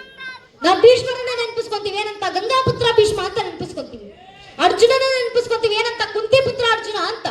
ನಾವ್ ಇವತ್ತಿಗೂ ಕೂಡ ಕರ್ಣನನ್ನ ನೆನಪಿಸ್ಕೊಂತೀವಿ ಏನಂತ, ರಾಧೇಯ ಅಂತ. ರಾಧೆ ಎಂಬ ತಾಯಿ ಆತನನ್ನ ಸಾಕಿದ್ಲು ಅನ್ನೋ ಕಾರಣದಿಂದ ರಾಧೆಯ ಮಗ ಕರ್ಣ, ರಾಧೇಯ ಅಂತ ನೆನಪಿಸ್ಕೊಂತೀವಿ. ನಾವ್ ಇವತ್ತಿಗೂ ರಾಮರನ್ನ ನೆನಪಿಸ್ಕೊಂತೀವಿ ಏನಂತ, ನಮಗೆ ದಶರಥನ ಮಗ ರಾಮ ನೆನಪಾಗ್ತಾರೋ ಇಲ್ವೋ, ಆದ್ರೆ ಬೆಳಗ್ಗೆದ್ದು ಕೂಡ ಸುಪ್ರಭಾತ ಆಡ್ತೀವಿ, ಕೌಶಲ್ಯ ಸುಪ್ರಾಜ ರಾಮ ಅಂತ. ಅರ್ಥಾತ್ ಕೌಶಲ್ಯ ಮಗ ರಾಮ ಬೆಳಗಾಯ್ತು ಎದ್ದೇಳಪ್ಪ ಅಂತ. ನಾವು ಕೃಷ್ಣನನ್ನು ಇವತ್ತಿಗೂ ನೆನಪಿಸ್ಕೊಳ್ಳೋದು. ನಮಗೆ ವಾಸುದೇವನ ಮಗ ಕೃಷ್ಣ ನೆನಪಾಗ್ತಾರೋ ಇಲ್ವೋ, ಆದ್ರೆ ಚಿಕ್ಕಂದಿನಿಂದ ನಮ್ಮ ತಾಯಿಂದರು ನಮ್ಗೆ ಹೇಳ್ಕೊಂಡು ಬಂದಿದ್ದಾರೆ, ದೇವಿಕಿ ನಂದನ ಶ್ರೀಕೃಷ್ಣ ಪರಮಾತ್ಮ, ಯಶೋಧಾನಂದನ ಶ್ರೀಕೃಷ್ಣ ಪರಮಾತ್ಮ ಅಂತ ತಾಯಿ ಹೆಸರಿಂದಲೇ ಗುರುತಿಸುತ್ತಾರೆ. ಗದುಗಿನ ನಾರಾಯಣಪ್ಪ ಕೂಡ ಗದುಗಿನ ಭಾರತ ಬರಿಬೇಕಾದ್ರೆ ಪೀಠಿಕಾ ಸಂಧಿ ಆದಿ ಪರ್ವದ 25ನೇ ಶ್ಲೋಕದಲ್ಲಿ ಕೃಷ್ಣನನ್ನ ನೆನಪಿಸ್ಕೊಂಡು ಆರಾಧಿಸ್ತಾರೆ. ಎಷ್ಟು ಸುಂದರವಾಗಿ ಆರಾಧಿಸ್ತಾರೆ ಕೃಷ್ಣನನ್ನ. ವೇದ ಪುರುಷನ ಸುತನ ಸಹೋದರನ ಹೆಮ್ಮಗನ ಮಗನ ತಳೋದರಿಯ ಮಾತುಳನ ಮಾವನ ತುಳನ ಭುಜಬಲದ ಗೆಳಿ ದಂಡ ನವ್ವೆಯ ನಾದಿನಿಯ ಜಠರದಲ್ಲಿ ಜನಿಸಿದ ಅನಾದಿ ಮೂರ್ತಿ ಸಲಹೋ ಗದುಗಿನ ವೀರನಾರಾಯಣ ಅಂತ ಕೃಷ್ಣನನ್ನ ಆಶೀರ್ವಾದ ಪಡೆಯೋದ ರೀತಿ. ಕೃಷ್ಣ ಯಾರು? ಗದುಗಿನ ನಾರಾಯಣಪ್ಪ ಹೇಳಿದ್ರು. ವೇದ ಪುರುಷ ಅಂದ್ರೆ ಚತುರ್ಮುಖ ಬ್ರಹ್ಮ, ಬ್ರಹ್ಮನ ಮಗ ಮರೀಚಿ, ಮರೀಚಿಯ ಮಗ ಪೂರ್ಣಿಮಾ, ಪೂರ್ಣಿಮನ ಸಹೋದರ ಕಶ್ಯಪ, ಕಶ್ಯಪನ ಮಗ ಇಂದ್ರ, ಇಂದ್ರನ ಹಿರಿಯ ಮಗ ಅರ್ಜುನ, ಅರ್ಜುನನ ಹೆಂಡತಿ ಆ ಅರ್ಜುನನ ಹೆಂಡತಿಯ ಸೋದರ ಮಾವ ಕಂಸ ಕಂಸನ ಮಗ ಜರಾಸಂಧ, ಅಂತ ಜರಾಸಂಧನನ್ನ ಭುಜಬಲದಿ ಗೆಲ್ಲಿದ ಯುದ್ಧದಲ್ಲಿ ಸೋಲಿಸಿದವ ಭೀಮ. ಅಂತ ಭೀಮನ ಅಗ್ರಜನಾದಂತ ಅಣ್ಣನಾದಂತ ಯುಧಿಷ್ಠಿರನ ತಾಯಿ ಕುಂತಿ, ಅಂತ ಕುಂತಿಯ ನಾದಿನಿಯಾದಂತ ದೇವಕಿಯ ಜಠರದಲ್ಲಿ ಜನಿಸಿದ ಅನಾದಿ ಮೂರ್ತಿ ಅರ್ಥಾತ್ ಶ್ರೀಕೃಷ್ಣ ಪರಮಾತ್ಮ ಸಲಹಪ್ಪನಪ್ಪನ ಅಂತ ಶುರು ಮಾಡಿದ್ದು ವೇದ ಪುರುಷ ಅಂತ ಚತುರ್ಮುಖ ಬ್ರಹ್ಮನಿಂದ. ಏನ್ ಸುಂದರ ದೃಷ್ಟಾಂತ ಕೊಟ್ಟಿದ್ದಾರೆ ನಮ್ಗೆ ಗದುಗಿನ ನಾರಾಯಣಪ್ಪ. ನೀವು ಬ್ರಹ್ಮನಿಂದ ಶುರು ಮಾಡಿದ್ರು ಕೊನೆಗೆ ಮಗುವಿನ ಪರಿಚಯ ಮಾಡ್ಕೊಳ್ಬೇಕಾದ್ರೆ ಅವ್ರ ತಾಯಿ ಹೆಸರಿಂದಲೇ ಪರಿಚಯ ಮಾಡ್ಕೊಳ್ಬೇಕು. ಏನಕ್ಕೆ? ಮಗುವಿನ ಜೀವನದಲ್ಲಿ ತಾಯಿ ವಹಿಸುವಂತ ಪಾತ್ರ ಅಷ್ಟು ದೊಡ್ಡದು ಅಂತ. ಅದಕ್ಕೆ ತಾಯಿಂದ್ರಲ್ಲಿರುವಂತ ಸಾಮರ್ಥ್ಯ. ಚಾಣಕ್ಯರ ಕುಟಿಲ ನೀತಿಗಳು ಅದಕ್ಕೆ ಹೇಳಿದ್ದು, ನಮ್ಮ ಹೆಣ್ಣು ಮಕ್ಕಳು ಜಾಗೃತರಾದ್ರೆ ಸನಾತನ ಧರ್ಮ ಮತ್ತು ಭರತ ಖಂಡದ ಭದ್ರಕೋಟೆ ಹೆಣ್ಣು ಮಕ್ಕಳು ಅಂತ ಹೇಳಿದ್ರು. ಆ ಹೆಣ್ಣು ಮಕ್ಕಳು ಎಲ್ಲಿವರೆಗೂ ಜಾಗೃತರಾಗಿರ್ತಾರೋ ಅಲ್ಲಿವರೆಗೂ ಮಾತ್ರ ದೇಶ ಧರ್ಮ ಉಳಿಲಿಕ್ಕೆ ಸಾಧ್ಯ, ಜಾಗೃತವಾಗ್ಲಿಕ್ಕೆ ಸಾಧ್ಯ. ಆದ್ರಿಂದ ತಾಯಿಂದ್ರ ಜಾಗೃತರಾಗಿ, ಅದರಲ್ಲೂ ಇವತ್ತಿನ ದಿನ ನಾವು ಶಿವಾಜಿ ಮಹಾರಾಜರು ಮತ್ತು ಬಸವಣ್ಣನವರ ಜಯಂತಿಯನ್ನ ಮಾಡ್ತಾ ಇದ್ದೀವಿ. ಇವತ್ತು ಇನ್ನೊಂದು ವಿಶೇಷ ಏನು, ಪ್ರಸಿದ್ಧವಾಗಿರುವಂತ ಭೂಮಿಯಷ್ಟು ಸಹನೆಯನ್ನ ಹೊಂದಿ ಆಕಾಶದಷ್ಟು ಭಕ್ತಿಯನ್ನ ಹೊಂದಿ ಶ್ರೀಶೈಲ ಮಲ್ಲಿಕಾರ್ಜುನನನ್ನ ದಿನನಿತ್ಯ ಆರಾಧಿಸಿದಂತ ಹೇಮಿರೆಡ್ಡಿ ಮಲ್ಲಮ್ಮನವರ ಜಯಂತಿ ಕೂಡ ಇವತ್ತೇ ಇರೋದು. ಅಂತ ತಾಯಿ ಆದರ್ಶ ಪ್ರತಿಯೊಬ್ಬ ತಾಯಿ ಹೆಣ್ಣು ಮಕ್ಕಳಿಗೂ ಬರಲಿ. ಆ ಆದರ್ಶ ಬರುವ ಮೂಲಕ ಸಮಸ್ತ ತಾಯಂದ್ರು ಹಿಂದೂ ಸಮಾಜ ಜಾಗೃತವಾಗೋಣ. ನನ್ನ ನೆಚ್ಚಿನ ಬಂಧುಗಳೇ, ಜಾಗೃತಿ ಯಾವ ರೀತಿ ಆಗಬೇಕಂದ್ರೆ ಇಡೀ ದೇಶದಲ್ಲಿ ರಾಮರಾಜ್ಯ ನಿರ್ಮಾಣ ಆಗಬೇಕು. ಒಮ್ಮೆ ದೇಶದಲ್ಲಿ ರಾಮರಿಗೆ ಜಯ ಆಯ್ತು ಅಂದ್ರೆ ಅದು ಧರ್ಮಕ್ಕೆ ಜಯ ಆದಂತೆ. ಎಲ್ಲೆಲ್ಲೆಲ್ಲ ರಾಮರಿಗೆ ಜಯ ಆಗಿದೆಯೋ ಅಲ್ಲೆಲ್ಲ ಧರ್ಮಕ್ಕೆ ಜಯ ಆಗುತ್ತೆ ಅಂತ ಅನ್ನೋದು ಹಿಂದೂ ನೆನೆಯ ಮಾತಲ್ಲ. ಶತಮಾನಗಳ ಹಿಂದಿನಿಂದ ನಮ್ಮ ಗ್ರಂಥಗಳಲ್ಲಿ ರಘುವೀರ ಗದ್ಯದಲ್ಲಿ ನಮ್ಮ ಪೂರ್ವಿಕರೇ ಹೇಳಿದ್ದಾರೆ. ದಶವದನ ದಮಿತ ದೈವದ ಪರಿಷದ ಅಭ್ಯರ್ಥಿತ ದಾಶರಥಿ ಭಾವ ದಿನಕರ ಕುಲಕಮಲ ದಿವಾಕರ ದಿವಿಷದಧಿಪತಿ ರಣಸಾಚರಣ ಚತುರ ದಶರಥ ಶರಮರಣ ವಿಮೋಚನ ಕೌಶಲ ಸುಧಾ ಕುಮಾರ ಭಾವಕಂಚಿಕಿತ ಕಾರಣಾಕಾರ ಕೌಮಾರ ಕೇಳಿ ಗೋಪಾಯಿತ ಕೌಶಿಕಾಧ್ವರ ರಣಾಧ್ವರ ಧುರ್ಯ ಭವ್ಯ ದಿವ್ಯಾಸ್ತ್ರ ಭೃತ್ತ ವಂದಿತ ಪ್ರಣತ ಜನ ವಿಮತ ವಿಮತನ ಧುರ್ಲಳಿತ ಗೌರ್ಲಳಿತ ತಳುತರ ವಿಷಿಕವಿ ತಾಡಣ ವಿಕಟಿತ ವಿಶರಾರು ಶರಾರು ತಾಟಕ ಅಂತ ನಮ್ಮ ಪೂರ್ವಿಕರ ಗ್ರಂಥಗಳಲ್ಲಿ ಬರೆದು ಹೇಳಿದ್ರು. ಎಲ್ಲೆಲ್ಲ ಧರ್ಮಕ್ಕೆ ಸಂಕಟ ಬಂದಿದ್ಯೋ ಅಲ್ಲೆಲ್ಲ ಧರ್ಮ ರಕ್ಷಣೆಗೆ ರಾಮರು ಬಂದ್ರು. ಎಲ್ಲೆಲ್ಲ ಧರ್ಮ ರಾಮನಿಗೆ ಜಯ ಆಯ್ತು ಅಲ್ಲೆಲ್ಲ ಧರ್ಮಕ್ಕೆ ಜಯ ಆಗಿದೆ. ದಶಮುಖ ರಾವಣನನ್ನು ಸಂಹಾರ ಮಾಡಲಿಕ್ಕೆ ದಶರಥನಂದನಾಗಿ ಬಂದು ರಾಮರು ನಿಂತರು. ಅಲ್ಲಿ ರಾವಣನ ಸಂಹಾರ ಆಯ್ತು, ಅಲ್ಲಿ ರಾಮರಿಗೆ ಜಯ ಆಯ್ತು, ಅರ್ಥಾತ್ ಧರ್ಮಕ್ಕೆ ಜಯ ಆಯ್ತು. ಗುರುಗಳ ಯಜ್ಞಕ್ಕೆ ರಾಕ್ಷಸರು ತೊಂದರೆ ಉಂಟು ಮಾಡಿದಾಗ ಆ ರಾಕ್ಷಸರ ಸಂಹಾರಕ್ಕೆ ಅಂತ ರಾಮರು ನಿಂತರು, ಅಲ್ಲಿ ರಾಮರಿಗೆ ಜಯ ಆಯ್ತು. ಅದೇ ರೀತಿ ಧರ್ಮಕ್ಕೆ ಜಯ ಆಯ್ತು. ತಾಟಕಿ ಎಂಬ ರಾಕ್ಷಸ ಮತ್ತು ಆಕೆಯ ಮಕ್ಕಳ ಸಂಹಾರವನ್ನು ರಾಮರು ಮಾಡಿದ್ರು, ಅಲ್ಲಿ ರಾಮರಿಗೆ ಜಯ ಆಯ್ತು. ಯಥಾಖಚಿತವಾಗಿ ಧರ್ಮಕ್ಕೆ ಜಯ ಆಯ್ತು. ರಾಮರಿಗೆ ಜಯ ಆದಲ್ಲೆಲ್ಲ ಧರ್ಮಕ್ಕೆ ಜಯ ಆಗುತ್ತೆ ಅನ್ನೋದು ನಿಶ್ಚಿತವಾದ ಮಾತು. ಆದ್ರಿಂದ ದೇಶದಲ್ಲಿ ರಾಮರಿಗೆ ಜಯ ಆಗುವಂತೆ ನಾವು ನೋಡ್ಕೊಳ್ಬೇಕು. ಮನೆಯಲ್ಲಿ ರಾಮರಿಗೆ ಜಯ ಆಗಿ ಮನೆ ಅಯೋಧ್ಯೆ ಆದಾಗ ಇಡೀ ದೇಶ ರಾಮರಾಜ್ಯ ಆಗುತ್ತೆ. ಆ ನಿಟ್ಟಿನಲ್ಲಿ ನಾವೆಲ್ಲರೂ ಶ್ರಮ ಪಡೋಣ. ನಮ್ಮಿಂದ ಏನಾಗುತ್ತೋ ಇಲ್ಲೋ, ನಮ್ಮ ಪೂರ್ವಿಕರೆಲ್ಲ ಅವ್ರ ಕೈಲಾಗುವಂತ ಕೆಲಸವನ್ನ ಧರ್ಮ ರಕ್ಷಣೆ ಮಾಡಿದ್ದಾರೆ. ಬಸವಣ್ಣನವರು ಧರ್ಮದೊಳಗಿದ್ದಂತ ಒಡಕುಗಳನ್ನ ತಿದ್ದುವ ಮೂಲಕ ಧರ್ಮ ರಕ್ಷಣೆ ಮಾಡಿದ್ರು. ಛತ್ರಪತಿ ಶಿವಾಜಿ ಮಹಾರಾಜರ ಮಗನ ಮೇಲೆ ದಾಳಿ ಯಾವ ರೀತಿ, ಶಿವಾಜಿ ಮಹಾರಾಜರ ಮಗನ ಮೇಲೆ ಯಾವ ರೀತಿ ಪ್ರಹಾರವನ್ನು ಮಾಡಿದ್ರು ಭೂಷಣ ಕವಿ ಅದ್ಭುತವಾಗಿ ಬರೆದು ಹೇಳ್ತಾರೆ. ಇಂದ್ರಜಿಮಿ ಜಂಬು ಪರ ಬಾಣವಸು ವಂಬು ಪರ ರಾವಣ ಸದಂಬು ಪರ ರಘುಕುಲು ರಾಜ ಹೈ ಪೈನಿ ಬಾರಿ ಮಹಾಪರ ಶಂಭುರತಿ ರಾಪರ ಜೋಸಾಸ್ತ್ರ ಮಹಾಪರ ರಾಮ್ ಗುಜ ರಾಜ ಹೈ ದಾವಾ ಧ್ರುವದಂಡ ಪರ ಚೀತಾ ಮೃಗಜುಂಡ ಪರ ಭೂಷಣ ತುಂಡ ಪರ ಜೈಸೆ ಮೃಗರಾಜ ಹೈ ತೇಜಿತಮ ಅಂಶ ಪರ ಕಾನ್ನಜೀನ ಕಂಶ ಪರ ಕ್ಯೋ ಮಲೇಚ್ಚು ವಂಶ ಪರ ಶೇರ ಶಿವರಾಜ ಅಂತ ಭೂಷಣ ಎಂಬ ಕವಿ ಬರೆದು ಹೇಳಿದ್ರು. ಯಾವ ರೀತಿ ಜಂಬಾಸುರನ ಸಂಹಾರವನ್ನ ಇಂದ್ರ ಮಾಡಿದ್ರು, ಯಾವ ರೀತಿ ರಾವಣನ ಸಂಹಾರವನ್ನ ರಘುಕುಲ ರಾಜ ಶ್ರೀರಾಮರು ಮಾಡಿದ್ರು, ಯಾವ ರೀತಿ ಪ್ರತಿ